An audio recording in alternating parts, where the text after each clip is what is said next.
Shri Education.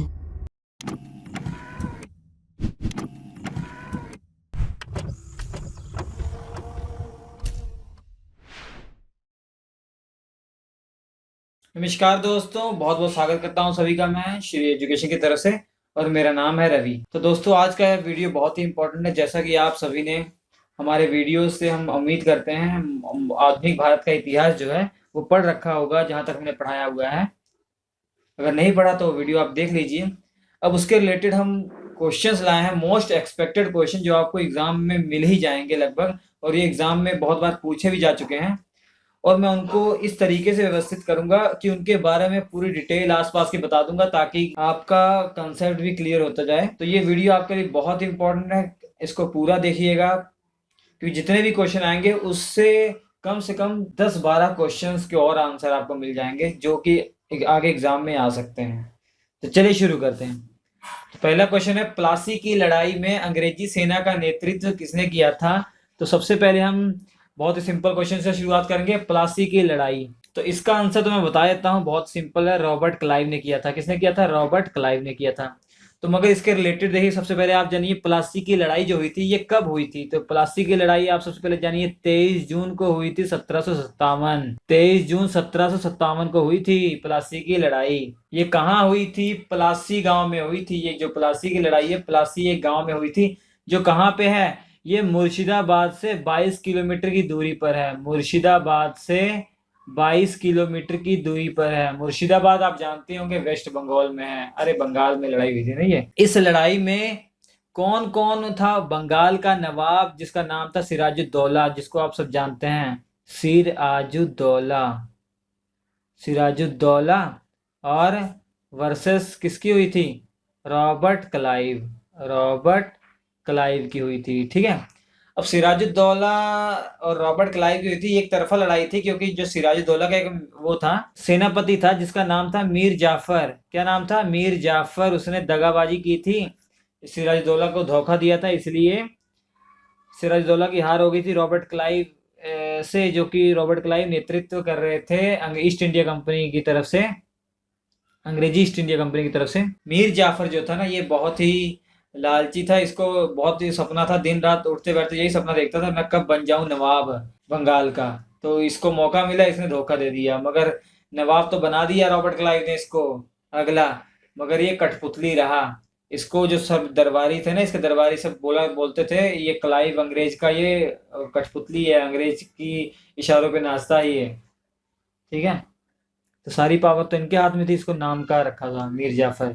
और मीर जाफर के बाद अंग्रेजों ने किसको बनाया था? मीर कासिम को बना दिया था, जो इसका दामाद था मीर कासिम। मीर कासिम किसका दामाद था? मीर जाफर का दामाद था, मीर कासिम को बना दिया था। मीर कासिम के बाद फिर मीर जाफर बन जाएगा, फिर से मीर जाफर बन जाएगा। मीर कासिम को कब हटाया था? बक्सर का युद्ध अभी होगा, इसके बारे में बताऊंगा। बक्सर के युद्ध के बारे में पूरी डिटेल बताऊंगा। बक्सर के युद्ध में मीर जाफर की जब हार हो गई थी, तो फिर से मीर जाफर को बना दिया था। तो मेन ये है कि रॉबर्ट क्लाइव जो था वो सेना का नेतृत्व कर रहा था। उसके बाद ये बंगाल का गवर्नर भी रहा था। 1757 से लेकर 1760 तक पहले गवर्नर रहा।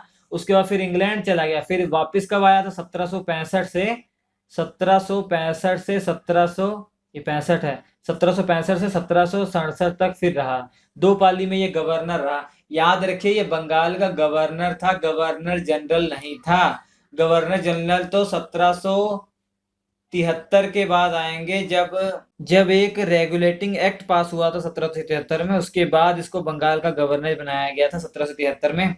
और पहला गवर्नर कौन था? पहला गवर्नर जनरल जो था वो वारेन हेस्टिंग था। कौन था? Warren Hasting. वारेन हेस्टिंग जो था वो पहला बंगाल का गवर्नर था, गवर्नर जनरल था। ठीक है।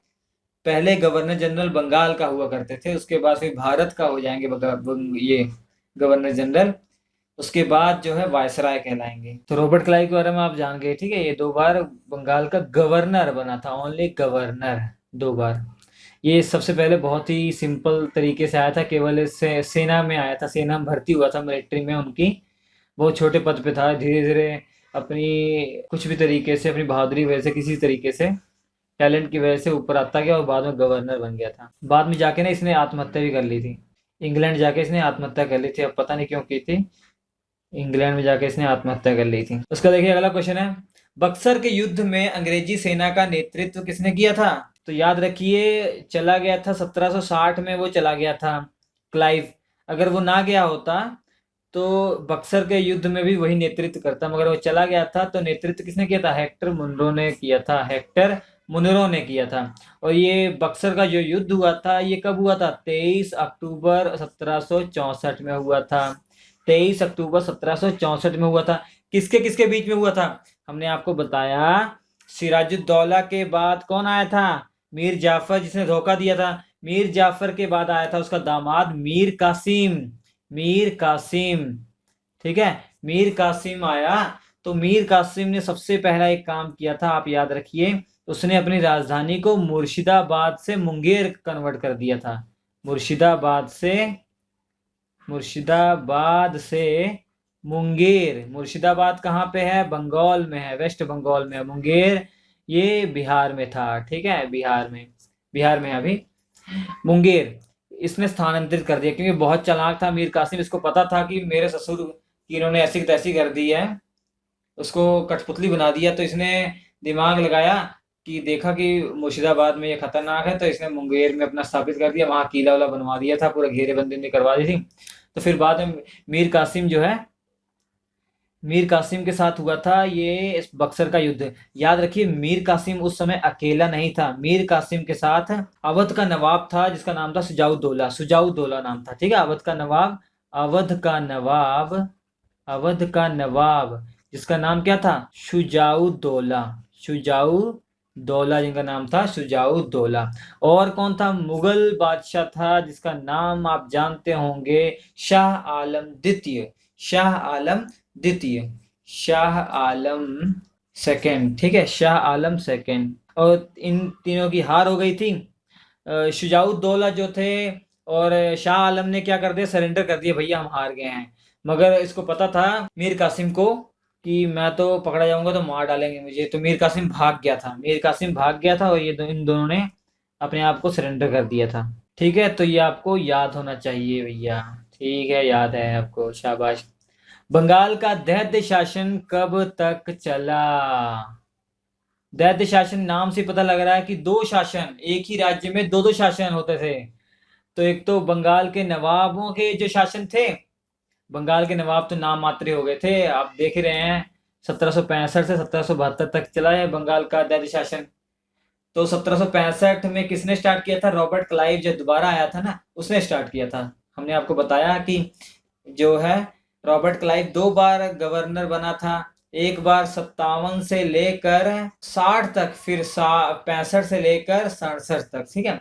57 इसको घोषित कर दिया था, मगर जो एक्चुअली 58 में ये ऑफिशियली बना था, मतलब ऑफिस में जो चार्ज इसने संभाला था 58 से 60 तक संभाला था, ठीक है, 58 से 60 तक। तो बंगाल का दैत्य शासन कब तक चला? 1765 से 1772। 1772 में क्यों बंद हो गया? तो 1772 में जब वो आए वारन हेस्टिंग, उन्होंने इसको खत्म कर दिया पूरी तरीके से, दैत्य शासन प्रणाली खत्म कर दी और खुद का पूरा घोषित कर दिया कि हम ही हैं बंगाल के, तो हम ही हम हैं। दैत्य शासन में नाम मात्र ही था दोस्तों। ईस्ट इंडिया कंपनी क्या करती थी? जो मेन मेन काम वही कर लेती थी, वसूली करना, पैसे वसूल का, टैक्स वैक्स वही करती थी, और बाकी जो राज्य का निर्वहन था वो नवाब करते थे, ठीक है। तो बहुत ही लूटा उन्होंने देश को, तो आपको मालूम हो गया।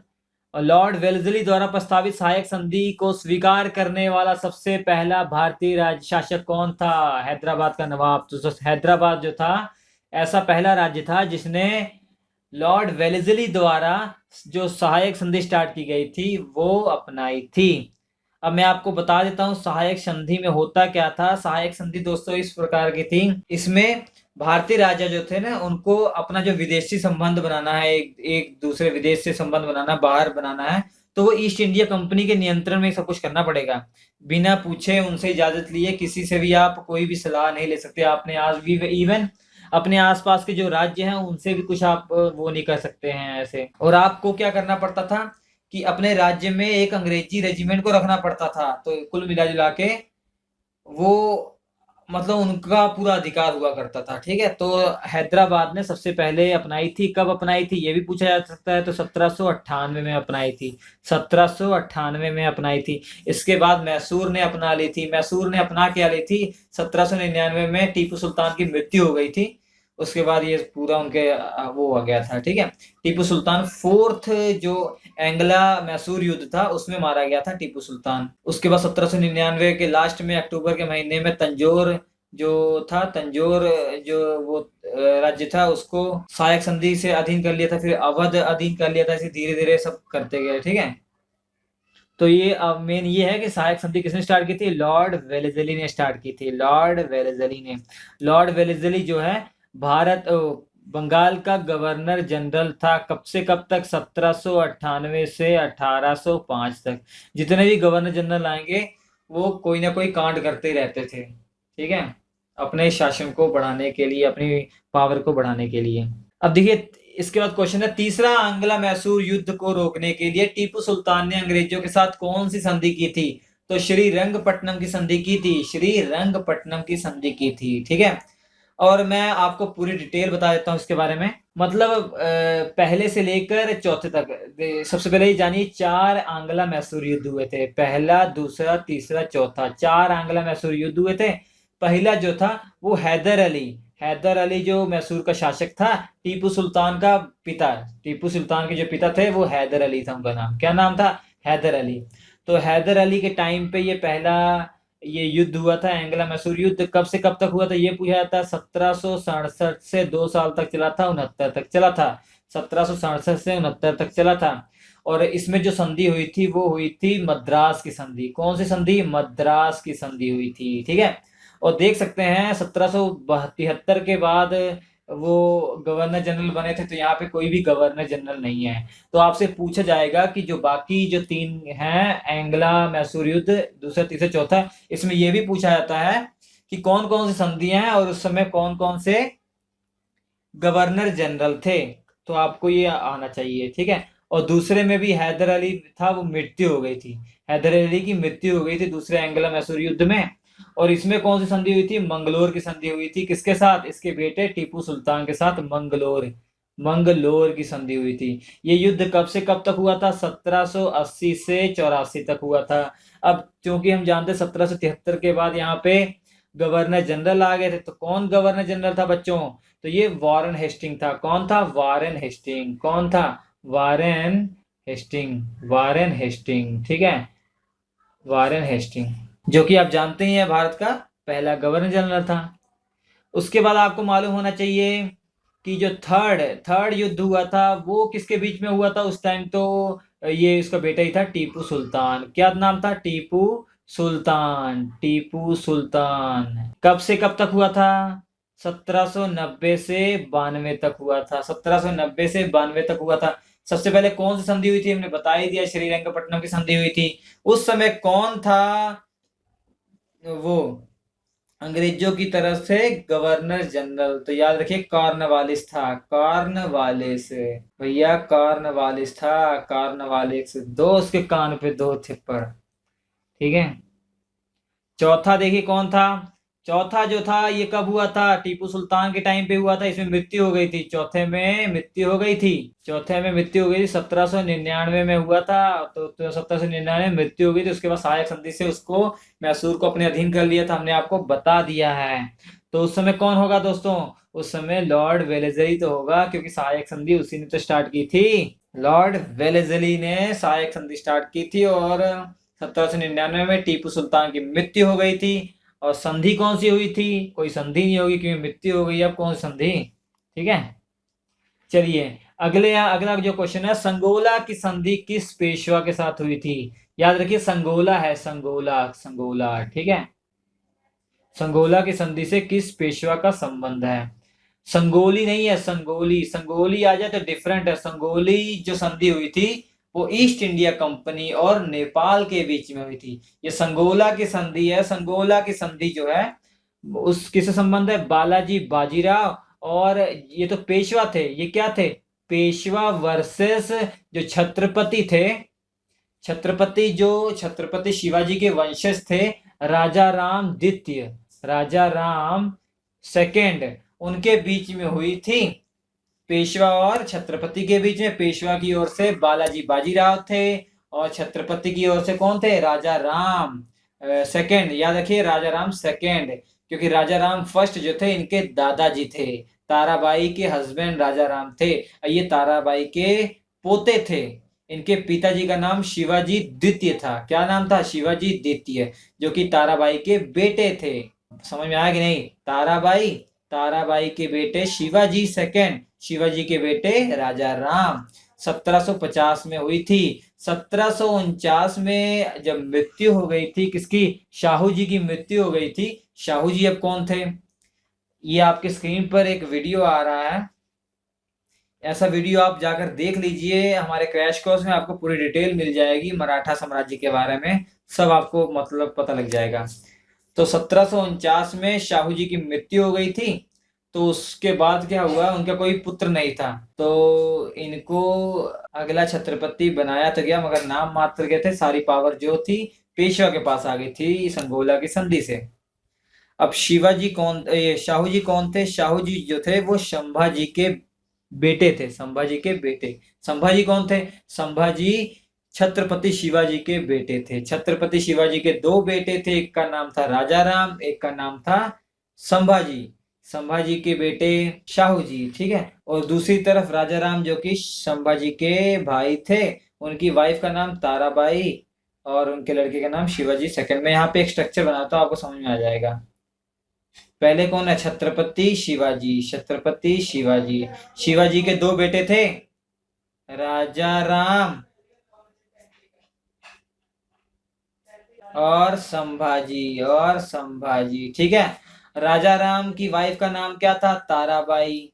ताराबाई। जब राजा राम की जल्दी मृत्यु हो जाती है तो ताराबाई जो इनकी विधवा थी, इनका जो छोटा बेटा था, एक बेटा था बहुत छोटा था, जिसका नाम था शिवाजी सेकंड। इनका दोनों का बेटा कौन था? शिवाजी सेकंड, ठीक है। अब शिवाजी के जो बेटे आएंगे वो थे राजा राम द्वितीय। राजा राम द्वितीय, या इनको राम राज भी कहा जाता है, रामा राज भी कहा जाता है। क्या कहा जाता है? रामा राज भी कहा जाता है, ठीक है। या आप देख लेंगे राम राजा कहीं लिखा होता है, ठीक है, वही है। और संभाजी के बेटे कौन थे? शाहू जी, ठीक है, शाहू जी, ठीक है। अब शाहू जी जब चले जाते हैं तो उसके बाद जो है पेशवा छत्रपति जो है ये कमजोर हो जाते हैं। ये छत्रपति फैमिली है, छत्रपति मतलब भोंसले फैमिली है। इनकी कास्ट क्या थी? भोंसले। तो इसके बाद कौन आते हैं? पेशवा जो थे वो आ जाते हैं। पेशवा में पहले पेशवा आप जानते होंगे कौन है? बालाजी विश्वनाथ। बालाजी विश्वनाथ कौन थे? बालाजी विश्वनाथ जो थे जिन्होंने शाहू जी की हेल्प की थी ताराबाई से साम्राज्य को छीनने में। ताराबाई ने पूरा साम्राज्य ले लिया था ना, क्योंकि शाहू जी कैद में थे, औरंगजेब की कैद में थे। आप पूरा वहां पढ़ेंगे आपको पूरी डिटेल मिल जाएगी। चलिए ठीक है। तो पेशवा में पहले पेशवा कौन है? बालाजी विश्वनाथ। उसके बाद उनके बेटे क्या नाम था? बाजीराव। जो मस्तानी वाले बाजीराव है उनको बाजीराव प्रथम भी कहा जाता है। बाजीराव प्रथम के बाद कौन आएंगे? बालाजी बाजीराव। इनको बोला जाता है नाना साहेब भी बोला जाता है। क्या? नाना साहेब, जिनकी मृत्यु हो गई थी पानीपत के तीसरे युद्ध में। पानीपत का तीसरा युद्ध कब हुआ था? 14 जनवरी 1761 में हुआ था। 14 जनवरी 1761 में हुआ था अफगानों के विरुद्ध, जिनमें इनकी मृत्यु हो गई थी, ठीक है। चलिए, क्लाइव को बंगाल का गवर्नर कब बनाया गया? 1757 में। लास्ट में बता दिया था, आप गवर्नर हैं, गवर्नर जनरल नहीं, गवर्नर हैं। तो 1758 में इन्होंने अपनी ऑफिशियली कुर्सी पे बैठे थे, मतलब गवर्नर। ये 1758 में पूरा वो हुआ थे, ठीक है। ऑप्शन आएगा 1758 आएगा, 1758 लगा दीजिएगा, ठीक है। या तो ये आएगा या तो ये आएगा, दोनों में से एक ही ऑप्शन आएगा, तो दोनों ही सही हैं। मतलब ऑफिस जो बोला जाता है, अगर आप उनकी वेबसाइट पे जाके देखेंगे, अंग्रेजों की ईस्ट इंडिया कंपनी वाली, जिनके बाद उनके वो उनके द्वारा जो पूरी इन्फॉर्मेशन दी गई है, वो बोले गए ऑफिस में 1758 से 1760 में रहे थे, 1760 तक, ठीक है। और उसके बाद 1765 से 1767 तक, ठीक है। चलिए, मगर 1757 में बना दिया गया था। महाराणा रंजीत सिंह ने सुप्रसिद्ध कोहिनूर हीरा किससे प्राप्त किया था? ये हमने बता ही दिया, आपको पढ़ाया था, शाह शुजा से। शाह शुजा। अब याद रखिएगा, शाह शुजा, दो शाह शुजा हैं इतिहास में जो इंपॉर्टेंट है। एक तो था मुगल, एक मुगल वंश का था, वो नहीं है ये। मुगल वंश शाह शुजा कौन थे मैं बता देता हूँ, औरंगजेब का भाई था। औरंगजेब का भाई, शाहजहां का बेटा, शाहजहां का बेटा, ये था शाह शुजा। ठीक है। जो कहाँ का था, ये गवर्नर था कहाँ का, बंगाल उड़ीसा के जो प्रदेश थे ना, वो वहां का गवर्नर था। ठीक है। इसके भाई ने पूरा राज्य ले लिया था, औरंगजेब ने इसको गवर्नर बना दिया था बंगाल का, जाओ भैया गवर्नर बन जाओ। और इसने अपनी कैपिटल को ढाका बनाया था, ढाका, ढाका इसकी कैपिटल थी, इसकी राजधानी जो थी वो ढाका थी। मगर मैं यहाँ बात कर रहा हूँ शाह शुजा कौन थे। इनका पूरा नाम था शाह शुजा दुर्रानी। ये दुर्रानी जो एम्पायर था उसका रूलर था ये, दुर्रानी। ठीक है, दुर्रानी, दुर्रानी, ठीक है, दुर्रानी। तो शाह शुजा दुर्रानी, ये कोहिनूर हीरा इसने दिया था, इसने या इसकी वाइफ ने दिया था। ये क्यों दिया था, फ्री में नहीं दिया था। ये कैद में था 1812 से 1813 तक, ये कैद में था कश्मीर में। इससे पहले 2 साल और कहीं कैद था ये, वो इम्पोर्टेंट नहीं है। 1812 से 1813 में ये कैद था कश्मीर में। किसने कैद किया था इसको, अता मोहम्मद ने। अब यही बता दिया गया आपको, अता मोहम्मद ने कैद किया था। तो इसकी वाइफ आई जिसका नाम था वफा बेगम, जिसका नाम क्या था, वफा बेगम। उसने सुना था कि महाराजा रंजीत सिंह के बारे में, उस समय बहुत ही महान है जिन्होंने अफगानियों के छक्के छुड़ा दिए थे। तो इनके पास आई तो बोलेगी मेरे हस्बैंड इसकी कैद में छुड़ा दीजिए, है, मैं आपको कोहिनूर हीरा दूंगी। तो इन्होंने इसको छुड़ा दिया था, इनको कोहिनूर हीरा मिल गया था। ठीक है। तो महाराजा रंजीत सिंह को कोहिनूर का हीरा किससे मिला था, शाह शुजा को मिला था, शाह शुजा से मिला था। ठीक है। अगला क्वेश्चन है, महाराजा रंजीत सिंह किस मिसल से संबंध रखते थे, शुकर चकिया, शुकर चकिया। जैसे कि आप जानते हैं कि बंदा सिंह बहादुर जो थे, बंदा सिंह बहादुर की मृत्यु जब हो गई थी, किसने मारा था, फारूक शेर ने जब उनको मारा था, उनकी मृत्यु हो गई थी, मरवा दिया था। उसके बाद जो है पंजाब जो है बहुत छोटे छोटे भागों में बट गया था। जो पंजाब सिख साम्राज्य जो था, पंजाब नहीं कह सकते, सिख साम्राज्य छोटे छोटे भागों में बट गया था। तो उसके बाद जस्सा सिंह आहलूवालिया है उनके नेतृत्व में, तो इनको एक साथ किया गया। तो फिर उन्होंने उनके नेतृत्व में जो सिख साम्राज्य ने छोटे छोटे मिसलों में बट गया था, जिसे कहा जाता था, छोटे छोटे भागों में बट गया जिसे कहा जाता था मिसल कहा जाता था। उनमें से एक मिसल था जिसका नाम था सुकर चकिया। ठीक है। तो उन्हीं में से सुकर चकिया से ही आए थे महाराजा रंजीत सिंह। तो महाराजा रंजीत सिंह के जो पिता थे वो सरदार महासिंह थे। उनका नाम क्या था, सरदार महासिंह, सरदार महासिंह इनके पिताजी थे, फादर। ठीक है। अब इनके दादाजी जो थे, दादा भी आपसे पूछा जाता है, आईएएस के एग्जाम में पूछा हुआ है। इनके दादा का नाम था चरत सिंह, सरदार चरत सिंह इनके नाम, इनके दादाजी का नाम था। ठीक है। तो सरदार महासिंह के नेतृत्व में और चरत सिंह के नेतृत्व में सुकर चकिया ने बहुत अच्छा स्थान ग्रहण कर लिया था। 12 मिसलों में सबसे अच्छों में इनका नाम आता था। तो वहां से ये थे। और हमारा जो 12th वीडियो है, 12th पार्ट है आधुनिक भारत का, उसमें आप देख लीजिएगा, महाराजा रंजीत सिंह के बारे में पूरी इन्फॉर्मेशन वहां मिल जाएगी आपको। 11th वीडियो में शायद, हाँ 11th 12th में मिल जाएगी आपको इन्फॉर्मेशन, आप देख लीजिएगा, सब आपको मालूम पड़ जाएगा। तो ये कुछ इंपॉर्टेंट क्वेश्चन थे और इसके बारे में पूरी इन्फॉर्मेशन हमने आपको बताई है। इसके बाद हम अगला पार्ट वो करेंगे। अगर आपको ये इजी लगा तब तो ठीक है, तब आपको आता आधुनिक भारत। अगर आपने हमारे वीडियो देखे हैं फिर भी आपको ये डिफिकल्ट लग रहा है तो अपने आप को संभालिए, ध्यान से पढ़िए। ठीक है। हम आपसे मिलेंगे अगले एपिसोड में। आपके स्क्रीन पे 4 वीडियो आ रहे हैं, देख लीजिएगा, बहुत इंपॉर्टेंट वीडियो है। हम आपसे मिलते हैं अगले एपिसोड में, तब तक के लिए नमस्कार।